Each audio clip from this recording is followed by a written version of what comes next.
of course, his affiliation with the Maxwell family, who are known to have been Israeli intelligence assets, and not just Robert Maxwell, but also, some of his children. Obviously, Ghislaine is, of course, suspected of that.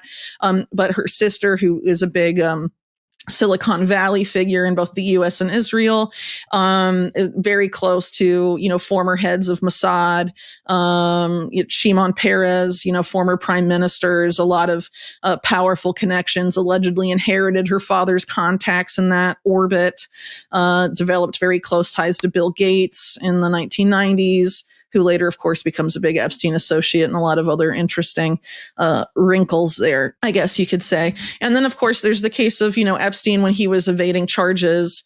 He went to Israel to attempt to evade charges, which is actually, I would call it the Lansky model. It's something Mayor Lansky tried to do, not necessarily for sex charges. In Lansky's case, it was tax evasion, but he didn't want to be prosecuted, so he immigrated to Israel until he was basically assured he wouldn't get in trouble, and then comes back and the charges kind of, disappear. And so with Epstein, he, went abroad and didn't come back until his sweetheart deal had been hammered out by people like Alan Dershowitz. But at the time he was, waiting abroad, he was, according to local reports in like Palm Beach, the Palm Beach Post, for example, Epstein was touring military bases in Israel.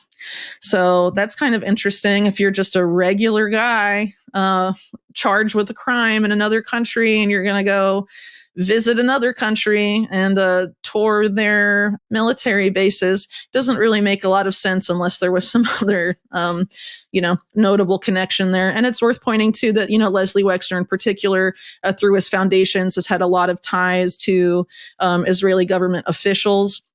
He has, the Wexner Foundation has whole fellowships dedicated to training people that go into Israeli public service. And also, he has been in negotiations on and off, not recently, but I think back in the 90s and 80s about, setting up ventures in the occupied Golan Heights, for example.